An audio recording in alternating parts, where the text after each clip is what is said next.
One of those games we just didn't play very well for multiple reasons. I think GW did a really good job scheme wise and controlled the line of scrimmage.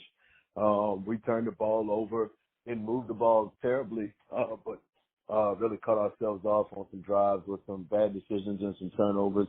And then on defense, I just think we kind of wore down and we lost the key D lineman, second play of the game, to a big injury, and we just never really recovered. So we got punched. We never really recovered from getting punched, and we kind of compounded the problem by not playing very well on our own end. So just one of those nights that you cut on the film, you learn from, and then you trash it and you move on to the next week. Outside of individuals' health, what was your biggest worry after the game? I think biggest worry after the game was just guys just understanding exactly what it takes Monday through Thursday, to have success on Friday night. I know everybody loves showing up on Friday and they're ready to play, but, having that same type of urgency and that same type of, winning attitude all through the week is the key. And also just overall leadership. I think leadership is so important, whether you're on the good end of a dog fight or on the bad end of a dog fight. And even in a loss that's by a few scores, how you respond to that's very important. So still looking for the right leaders, or still looking for leadership in the toughest of times, and still looking to execute a little bit better come game time. I'm watching from afar on social media, and my concern is, wow, it's the fourth quarter and EC Glass hasn't scored a touchdown. How much does that concern you? It does. I think, again, we talk about just making the right decisions, and, whether that's the quarterback making the right decision on who he throws to, or the running back making the right decision on which hole to hit, or the line making the right decision on, how we're going to call our pass protection. It's kind of overall blame to everybody, even to myself, on just finding ways to finish drives, finding ways to make it easy to understand, schematically what we want to do. And I think that's what coaches do, is just constantly going back to the drawing board and trying to make it plain, trying to make it understood, and trying to do what's best for your group. Before we talk about week one in the Seminole, let's look back real quick, too, with the game against Danville. I mean, it's not like you guys are trash. You're 2-1 with wins, or, you don't want to push the button to where we say, we're going to nuke this whole thing and go back to square one right now, do you? No, I think when square one for us is the fundamentals of, blocking, tackling, pursuit, just some of the things that you can never forget to do. I think with a football team that's young, especially in some positions up front on both sides of the ball, those are just some things technique-wise that you just can never get away from. And, I think that you're reminded of some things lost that you just don't get reminded of in a win. So I think that's going to be something that we turn into a positive, reminiscent of kind of JF game last year, in the first time that we played those guys. And I think last year is a good example of how you handle not playing so well. You show back up and you do what you've been doing, and you have a little bit sharper of a focus, and you learn your lesson. Take your medicine, as we've been saying all week. We got to take our medicine. We're talking on a Wednesday night. How has the week of practice been to date?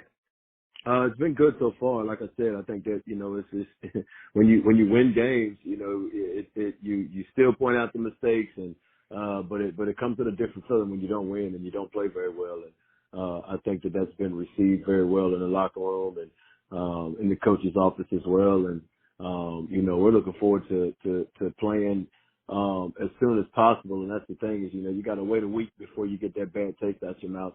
And we're eager to show back up and perform how we know we can. I'm going to ask you a question, and the only answer I'm going to say you can't give is every day. What's the most important day of practice? Wednesday. Why? I say Wednesday because I think that's kind of your most physical day. You've already kind of implemented the offense and the defensive scheme for the week. Most teams start the week kind of slow with individual and the implementation of what they want to do, and then Wednesday is kind of that day where you got team sessions on both sides. You're probably doing some tackling drills and some physical work. And I know for us Wednesday, we call it No Friends Wednesday because it's the day that we're going to go at it in practice. And, we had a pretty good practice today, so I hope that means well for Friday night. But, for me, Wednesday is definitely the most important day. So Monday is a no pads day for most people. Tuesday and Wednesday, are they both pads for you guys, or is it only Wednesday? Yeah, pads? they are. So we usually go just shells on Monday, and we're only outside for about an hour and a half on Monday. So Monday's kind of big film lifting day. Tuesdays we go full pads, but we're still again, trying to take care of each other, nobody hitting the ground, being smart. And then Wednesday is the day that we're really doing some, we're playing football on Wednesday, so.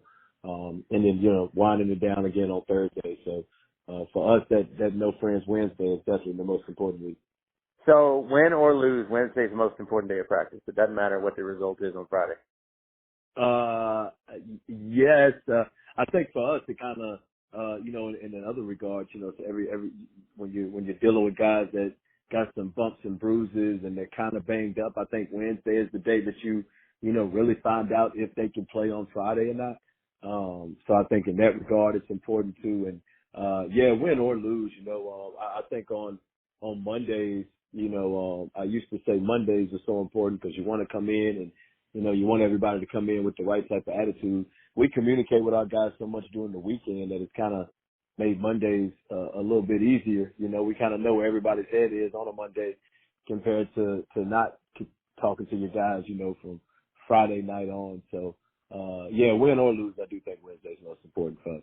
I promise I'm going to ask about this week, but you say that Monday, I'm not saying you said this, but Monday is maybe like a review day, so to speak. How much do you want your kids and coaches kind of, dissecting the film? Because now that we're in the huddle world, a lot of people can watch whatever they want to. How much do you want them dissecting to where Monday is, we don't have to teach, we just have to review?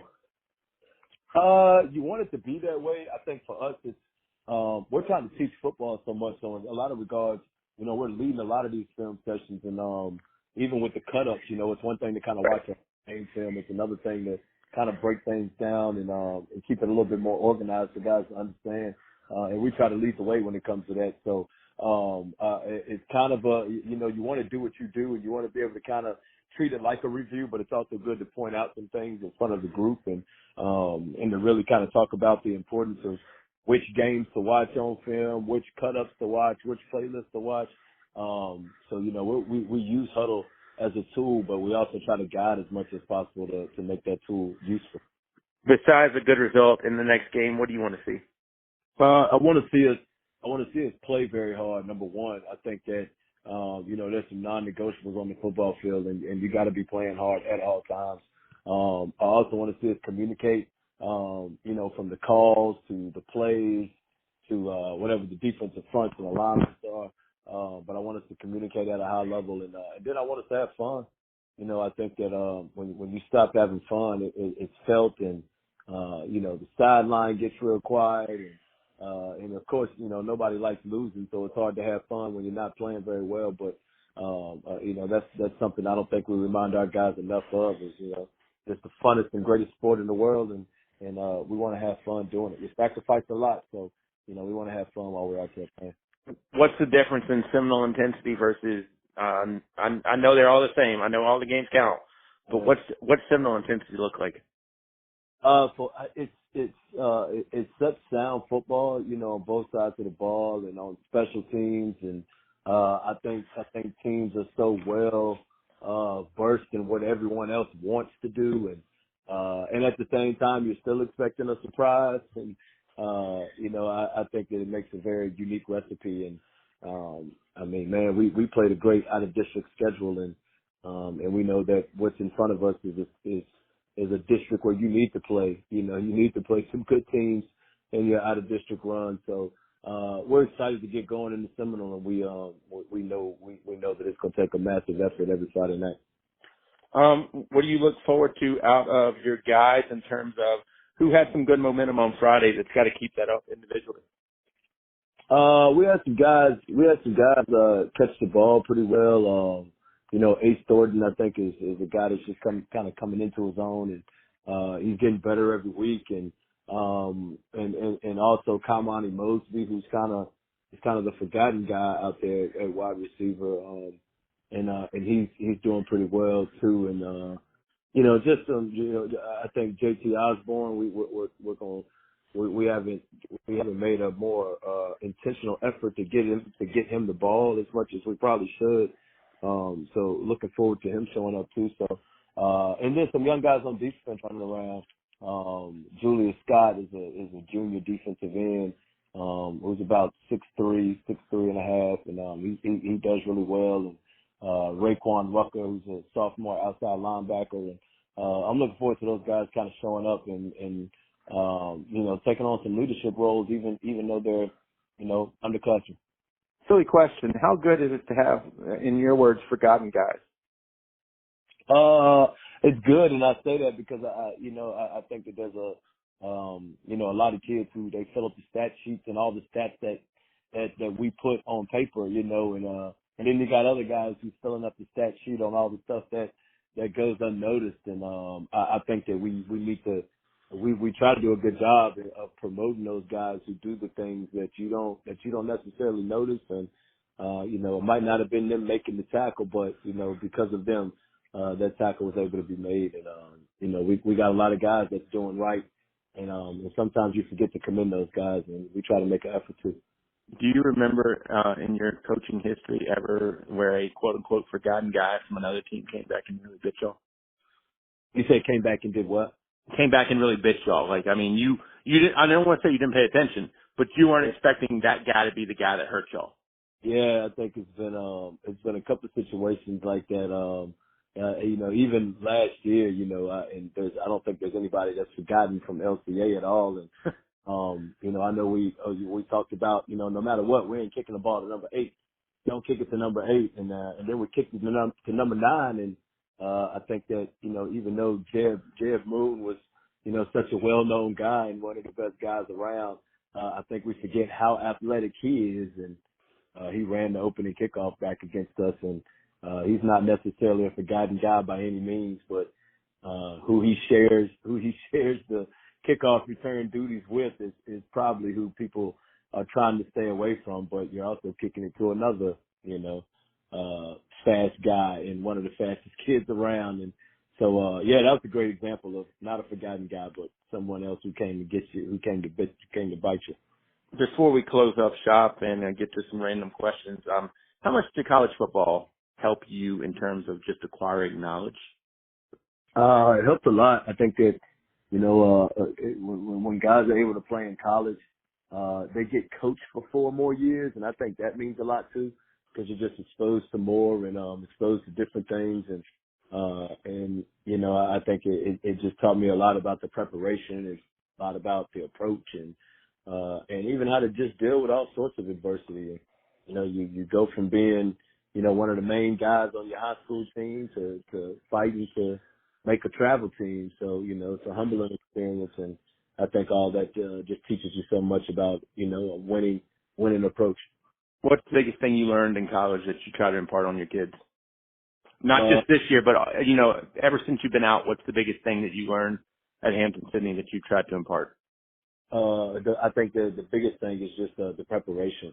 You're gonna play how you prepare, and how you prepare means so much. We're not just talking about watching film. We're not just talking about going through practice, but we're talking about showing up to practice on time. We're talking about running the right plays. We're talking about being coachable and asking questions in meetings, and it's just so much that comes with the preparation. And you want to cut out all the what ifs, when it comes to game time. And I think how you prepare during the week is important. And that, I think I learned some valuable lessons at Hampton-Sydney about preparation and preparing like winners. We're not into the word association yet, but I'm going to do a quick one out of the questions here. Word association, bounce back game. What does that mean to you? Means that you're going to play very well, and you got an opportunity to come and play very well the next week. And I think for us, we're looking forward to a bounce back opportunity.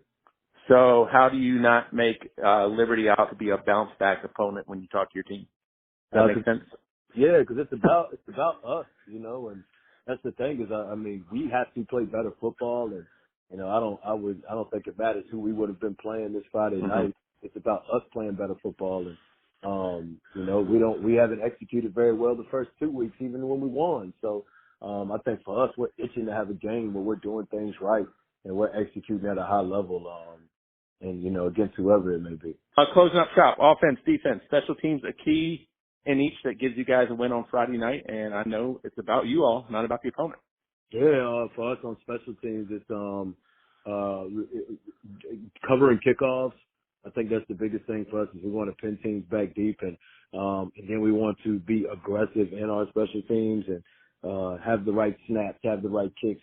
We want that to be a positive for us, and you know, we don't want to do anything to hurt ourselves, but we want to execute on special teams and really give great effort. That's the biggest thing on special teams. I always say special teams is a mindset, not a skill set. So it's kind of, you know, the way you approach it, that's what you're going to get out of it. On defense, we want to make tackles. You know, Liberty Bedford does a good job of kind of spreading you out wide, and you got to be good with your pursuit angles. And for us, we want to make right choices in our pursuit, and we want to, you know, be the team that's looking eager to get to the ball. And then on offense, we want to communicate well, communicate pre-snap, have the right alignments, block hard up front, call the right pass protection. We want to spread the ball around, and you know, we want to get back to, you know, doing the simple things right, and just focusing on winning each play at a time. You know, as we last week, I felt like we tried to make some 14-point touchdowns, and you know, we just want to execute and take what the defense has given us and take the game as it comes. Coach, always appreciate your chats. Good luck on Friday. Thank you. Appreciate you. Jamar Lovelace on the Sports Buffet.